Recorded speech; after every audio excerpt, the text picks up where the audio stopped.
cela? Alors tout simplement, certaines réponses, plus tard aussi, Inch'Allah, cela reviendra. Une première réponse qui est donnée, c'est quoi? C'est qu'en général, un os, il contient toujours en lui un peu de ce qu'on appelle le chiknahat, c'est-à-dire une substance un peu gluante et collante. Lorsque l'os, il est frais, lorsqu'il n'est pas encore vieux, il n'est pas encore sèche, il y a quand même une substance gluante. Alors pourquoi est-ce que le prophète sallallahu alayhi wa sallam a interdit de se purifier avec cela? Tout simplement par peur, par crainte que cette substance qui est dans l'os ou bien autour de l'os n'interfère dans la pureté, la recherche de la pureté, et on pense bien enlever, parce qu'en fait, ce qui est recherché avec ces galets, les os, etc., c'est qu'on recherche. Pourquoi est-ce que le prophète sallallahu alayhi wa sallam il a dit d'utiliser des pierres? Ce ne sont pas toutes formes, toutes qualités de pierres qu'il faut employer, mais cette pierre qui a cette capacité d'absorber le liquide. Pourquoi? De façon à ce qu'en l'utilisant, il absorbe le reste des impuretés. Alors, on pense parfois en utilisant un os que tout a été absorbé, mais en fait, ce liquide, cette substance peut interférer et la pureté n'est pas totale comme il est demandé, il est recherché dans l'islam. Ou encore pourquoi? Par crainte de se blesser. Les os sont parfois dangereux, sont parfois coupants, alors on peut se blesser. Ou encore pour Imam Shafi'i rahmatullah alayhi, ainsi que d'autres aïma, les os sont considérés comme impurs. Et nous venons de voir que Imam Shafi'i rahmatullah alayhi, lui-même, il interdit de rechercher la pureté avec quelque chose d'impur.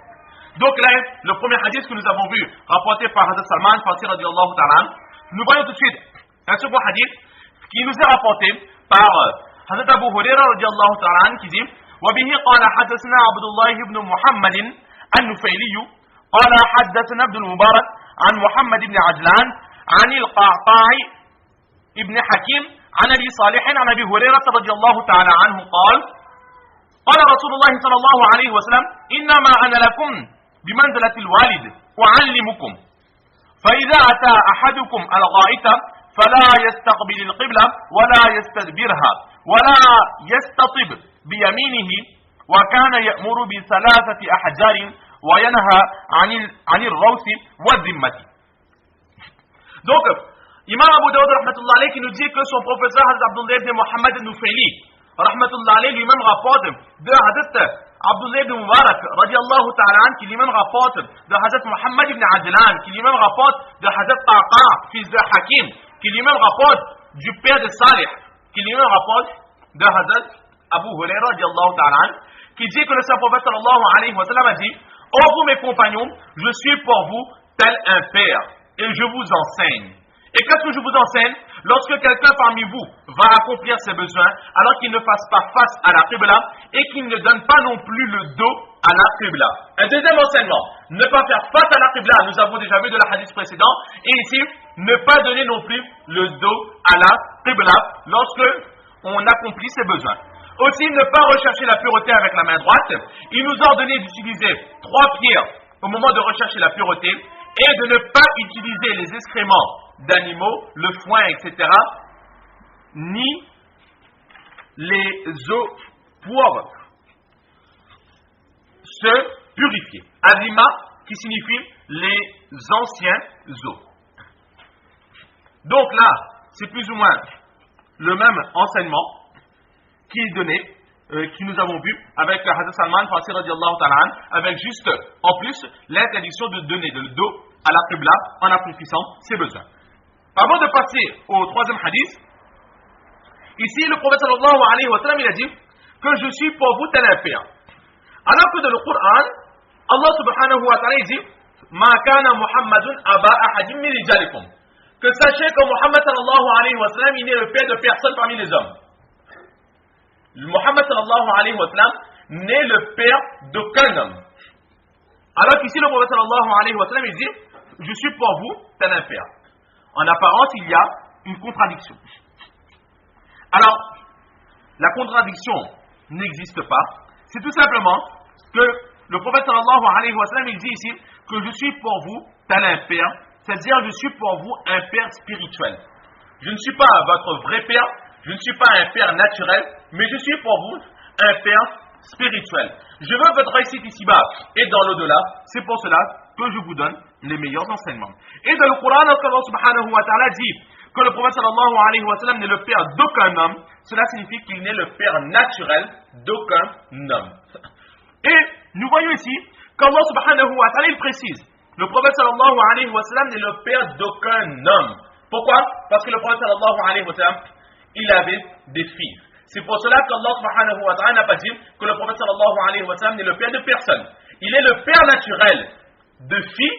Il avait des filles radiallahu ta'ala anhunna, mais il n'avait pas dans sa descendance d'hommes. Certes, il a eu des enfants, il a eu des garçons, mais ces garçons sont décédés dans leur bas âge. Ils étaient encore enfants, ils n'ont pas eu le temps d'atteindre le stade d'homme. Ils n'ont pas eu le temps d'atteindre l'âge de la puberté qu'Allah subhanahu wa ta'ala les a repris. Donc le prophète sallallahu alayhi wa sallam, il était le père de filles, il a été le père d'enfants, mais il n'a jamais été le père naturel des hommes. C'est ce qu'Allah subhanahu wa ta'ala, il a voulu dire. Donc ce sont les hadiths que nous avons vus. Nous voyons immédiatement le troisième hadith que nous présente Imam Abu Dawud rahmatullah alayhi, qui dit وبه قال حدثنا مسدد بن مسرهد قال حدثنا سفيان عن الزهري عن عطاء بن يزيد عن ابي ايوب رضي الله تعالى عنهم وعنهم اجمعين روايه قال اذا اتيتم الغائط فلا تستقبلوا القبلة بغائط ولا بول ولكن شرقوا او غذبوا فقدمنا الشام فوجدنا مراحيض قد بنيت قبل القبلة فكنا ننحرف عنها ونستغفر الله. Donc, toujours le professeur Imam Abu Dawud rahmatullah alayhi, Hazrat Musaddad ibn Musarhad radiallahu ta'ala qui dit que mon professeur Hazrat Sufyan radiallahu ta'ala rapporte de Hazrat Zuhri alayhi rahma, qui lui-même rapporte de Hazrat Ata fils de Yazid alayhi rahma, qui lui-même rapporte de Hazrat Abu Ayyub Ansari radiallahu ta'ala riwayatan. Ici riwayatan signifie quoi? Signifie que Hazrat Abu Ayyub radiallahu ta'ala il rapporte tout simplement du saint prophète sallallahu alayhi wa sallam. Pour ne pas être trop long, il n'a pas précisé du saint prophète sallallahu alayhi wa sallam. Mais ce terme riwayatan montre que cela est direct avec le saint prophète sallallahu alayhi wa sallam. C'est une autre façon de montrer le contact entre le narrateur, compagnon, sahabi radiallahu ta'ala avec le saint prophète sallallahu alayhi wa sallam. Donc, Hazrat Abu Ayyub radiallahu ta'ala rapporte du saint prophète sallallahu alayhi wa sallam. Riwayatan signifie que Hazrat Abu Ayyub n'a pas précisé qu'il le rapporte du saint prophète sallallahu alayhi wa sallam, mais en réalité, il rapporte du saint prophète sallallahu alayhi wa sallam. Même si cela n'a pas été précisé directement, ce mot riwayatan nous montre qu'il rapporte du saint prophète sallallahu alayhi wa sallam. Qu'est-ce qu'il dit? Il dit que le prophète sallallahu alayhi wa sallam a dit, lorsque vous allez accomplir vos besoins, alors ne faites pas face à la qibla, ni pour les grands besoins, ni pour uriner. Mais, walakin shadiqu wa ghadibu. Mais, dirigez-vous vers l'est ou vers l'ouest. Et Hazrat Abu Ayyub Ansari radiallahu ta'ala qui maintenant lui-même dit que nous sommes allés en Syrie. Nous sommes allés en Syrie et là nous avons trouvé que les toilettes étaient construites face à la qibla. Alors, fakunna nanharifu anha. Deux traductions possibles. En voyant cela, nous fuyions ces toilettes, nous n'utilisions pas ces toilettes parce qu'elles étaient en direction de la qibla. Ou la deuxième traduction, qui est qu'en voyant cela, étant donné que nous avions besoin d'accomplir nos besoins, donc nous utilisions ces toilettes, mais nous n'étions pas assis face à la qibla. Nous étions assis sur les toilettes, mais nous tournions un peu notre corps de façon à ne pas être face à la qibla, mais légèrement en biais par rapport à la qibla. Et nous demandions aussi pardon à Allah subhanahu wa ta'ala. Pourquoi? Parce qu'il est possible qu'en se tournant, étant donné que nous sommes faibles, nous avons besoin d'accomplir nos besoins, mais nous essayons de ne pas être face à la qibla, mais malgré cela, on se dirigeait, on s'orientait un petit peu vers le biais, mais nous demandons aussi pardon à Allah subhanahu wa ta'ala. Peut-être que cela n'a pas été fait de la meilleure des façons.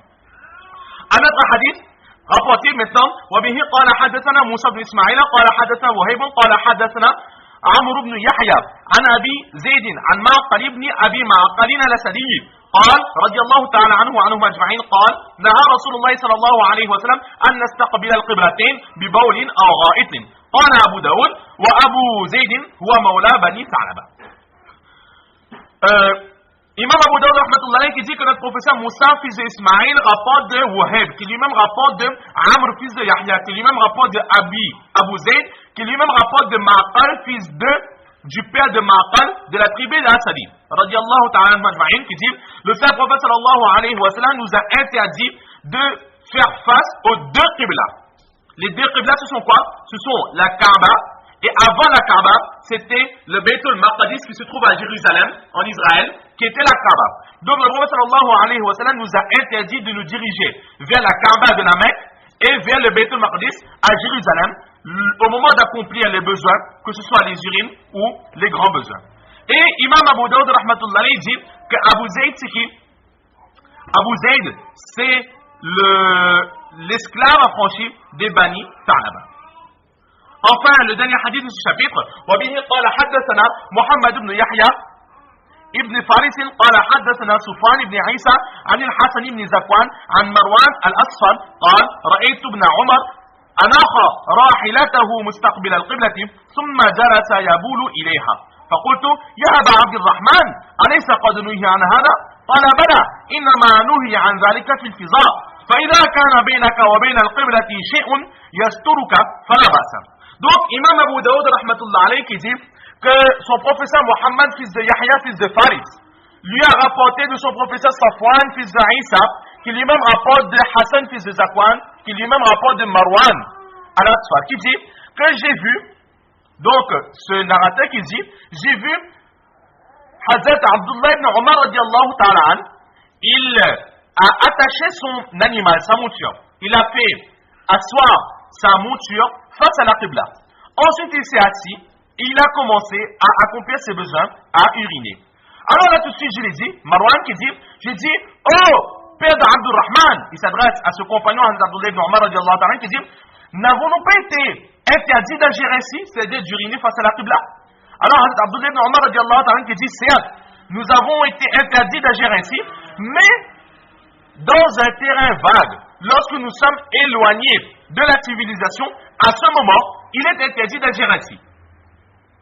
Mais cependant, si tu es dans la nature et qu'entre toi et la Qibla, il y a quelque chose qui fait obstacle, alors il n'y a aucun problème d'uriner ou d'accomplir ses besoins face à la Qibla.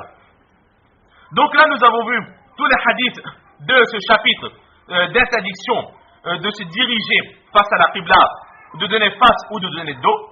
Nous allons nous arrêter ici pour aujourd'hui, Inch'Allah. La prochaine fois, nous verrons les hadiths qui suivent dans le second chapitre.